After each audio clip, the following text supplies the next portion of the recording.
pleasant good evening, everyone, and welcome to the Nightsounds Concert Hall. I'm Bill Pearce, your host.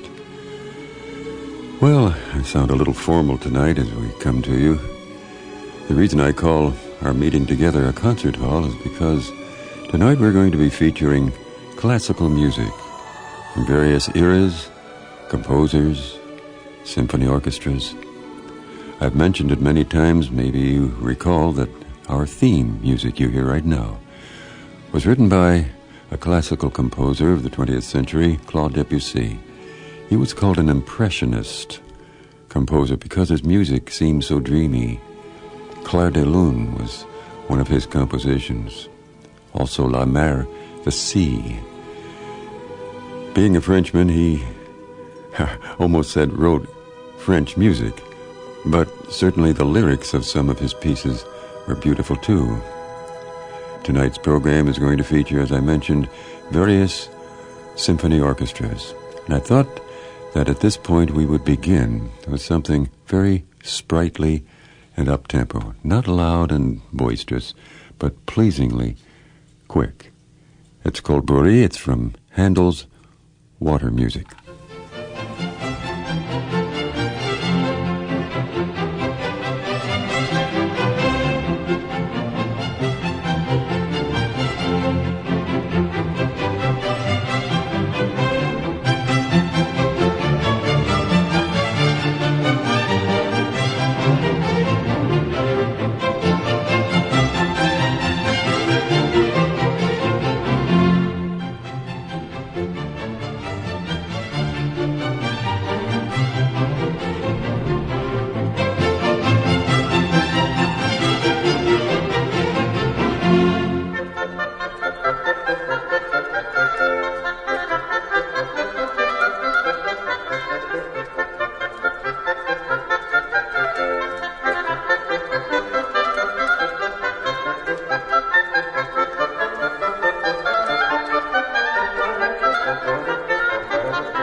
It's called, from George Frederick Handel's Water Music Suite. That was the St. Petersburg Symphony Orchestra, conducted by Stanislav Garkovenko. I was just reading a little piece in the jacket of one of our compact discs tonight. It said, "Something deep inside us responds to the classics of music. The same creative spirit that surged through the skillful hands and fine instruments awakens our hearts tonight, transporting us to a place of joy and rest." A commentary on classical music. I thought tonight that in between the selections we'd read various pieces of poetry by different authors. But before we do that, I want to play another of the Water Music Suite selections by George Frederick Handel.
Music from George Frederick Handel.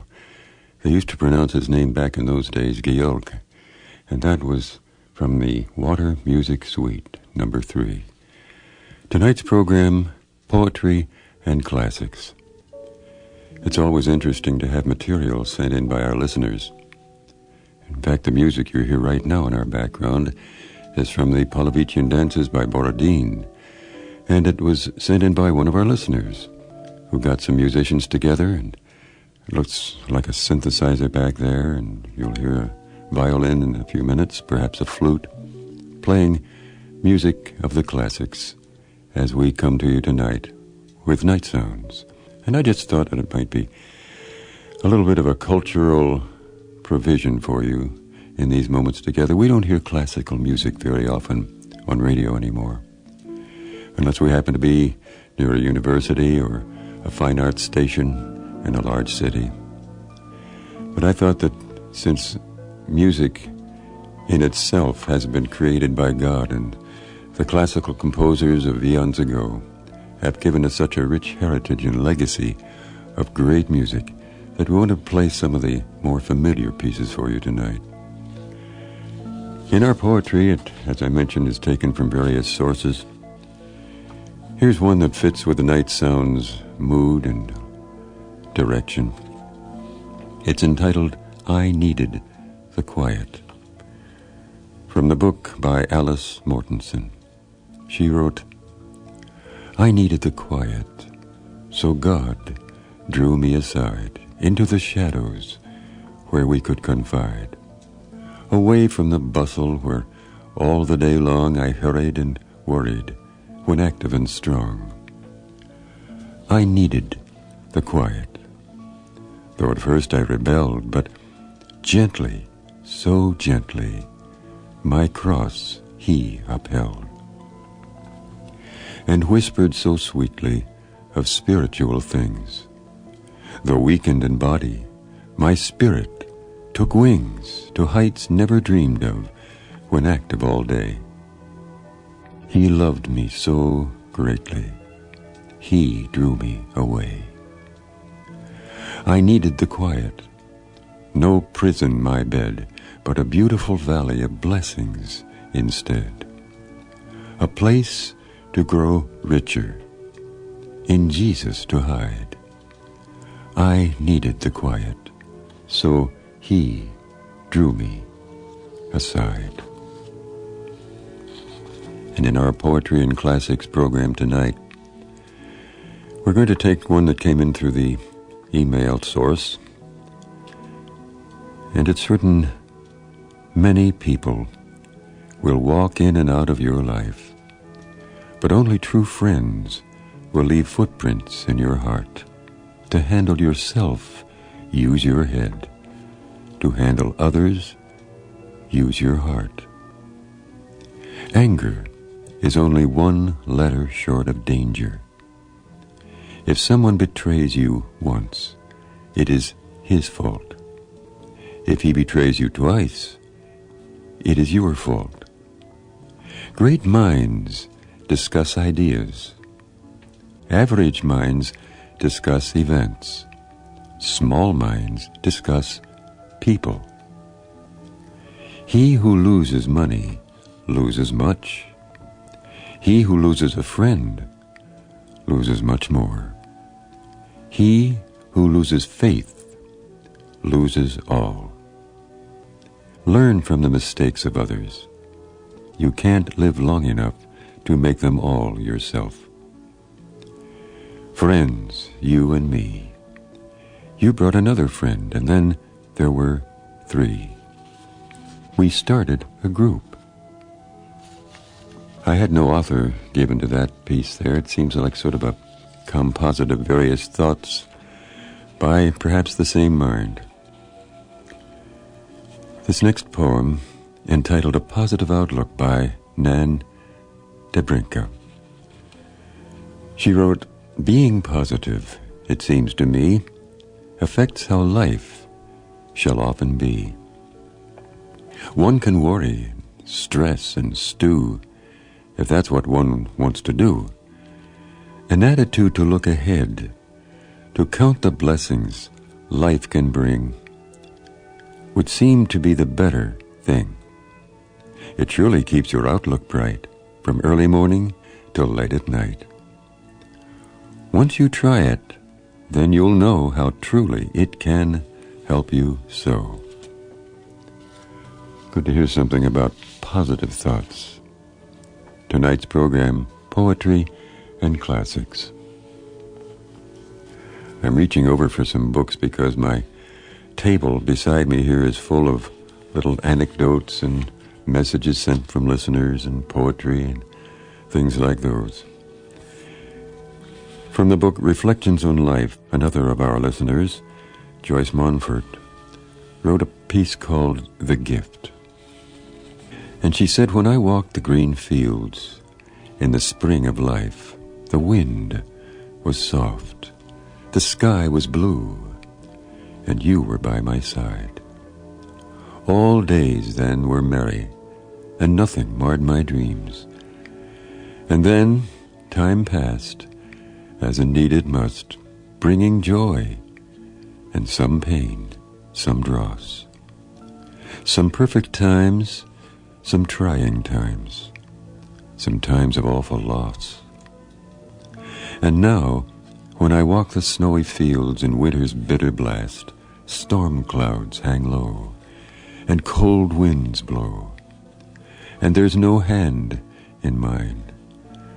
Oh, then my heart is lonely, and I no longer dream. But loneliness is not emptiness, for all the joys I've seen press in to fill my hungry heart and remind me what has been. No time or tragedy can touch these dreams that I have known, and God has granted memory to those who walk alone." Turning now to more music of the classics. A piece entitled Romance, the Piano Concerto No. 20 of Wolfgang Amadeus Mozart, featuring the London Symphony Orchestra, directed by Donald Jackson. Music of the classics tonight on Nightsounds. And turning again now to more classics, the music of Mozart.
music of Mozart, the Romance, Piano Concerto No. 20 in D major, again the London Symphony Orchestra, directed by Dr. Donald Jackson, in our program Poetry and Classics tonight.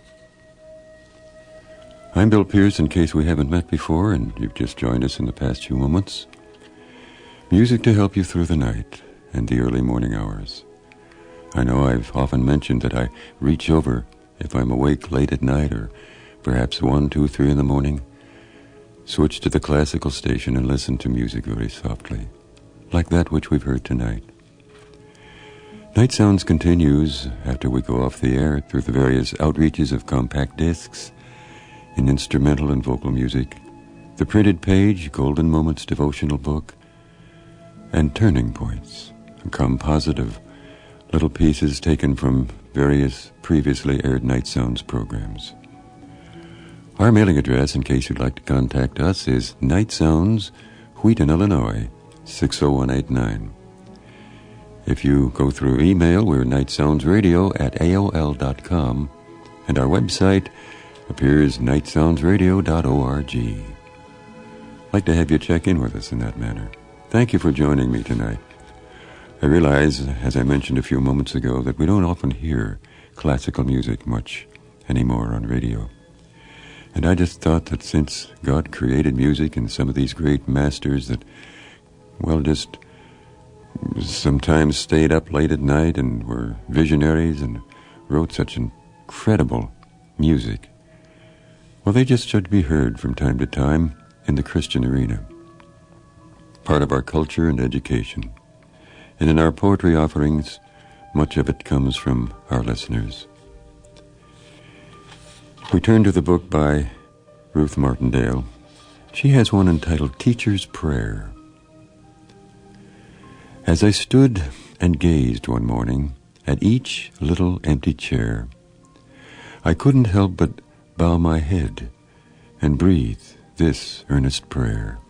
O God, my Heavenly Father, make me never satisfied until I see my little class as souls for whom Thou hast died.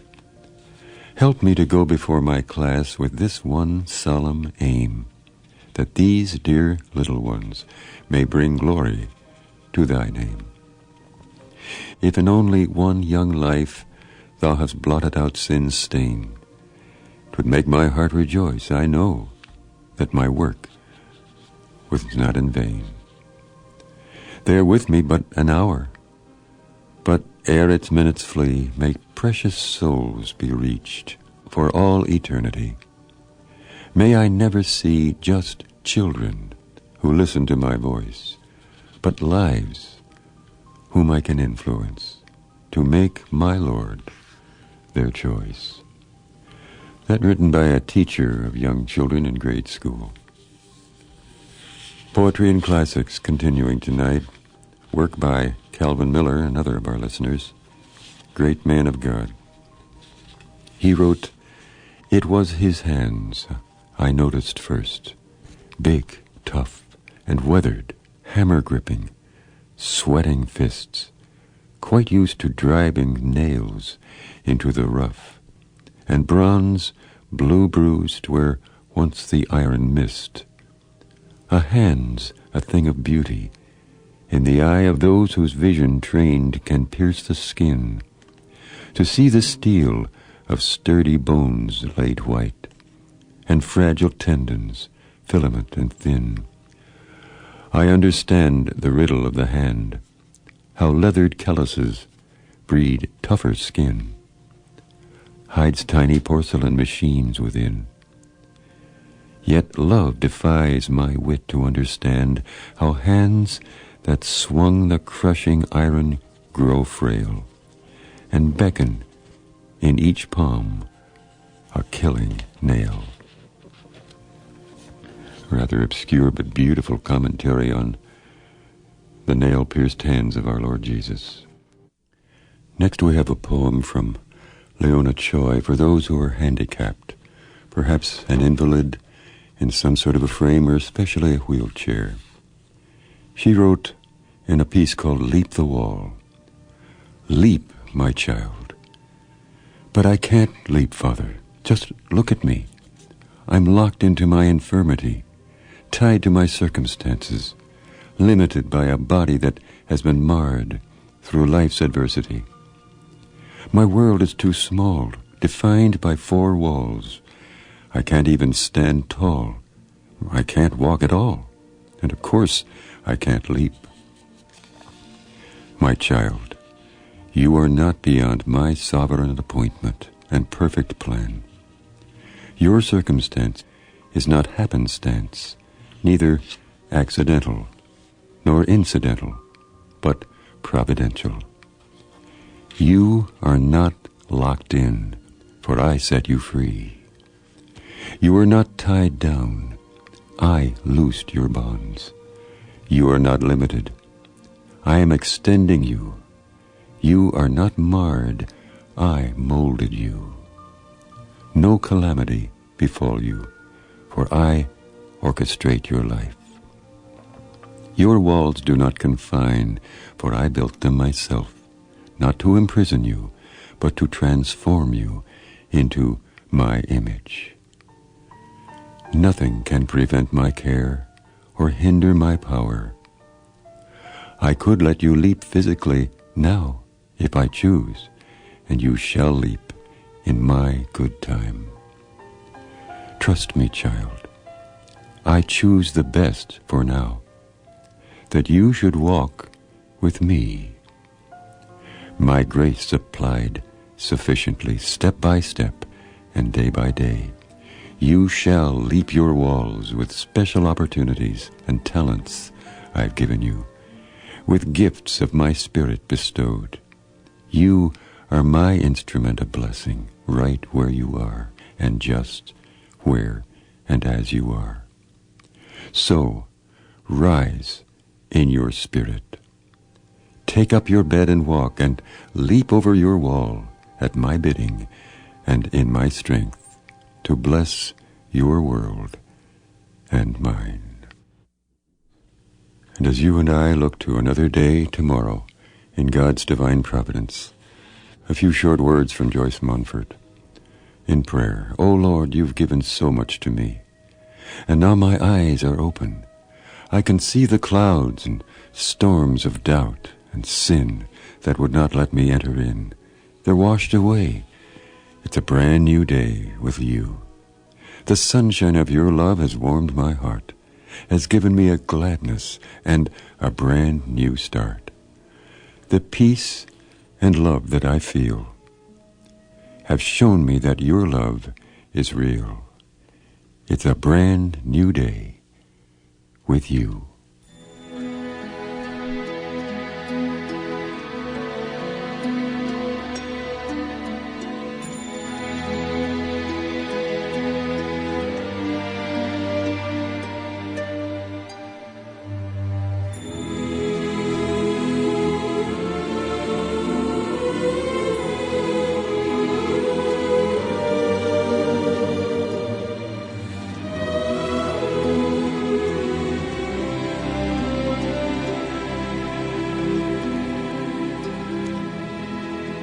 Once again, with the strains of the composition Beautiful Evening by Claude Debussy, our theme music, we close another Nightsounds program. Hope you've enjoyed the music and poetry tonight. We do this every so often, just pull out some of the great classical pieces, bygone years, and read poetry. Many of these words from our listeners, and thank you so much for writing to us. In case you've never corresponded, our mailing address is Nightsounds, Wheaton, Illinois, 60189. May God be with you very closely until we meet again, and to you, a peaceful and happy good night.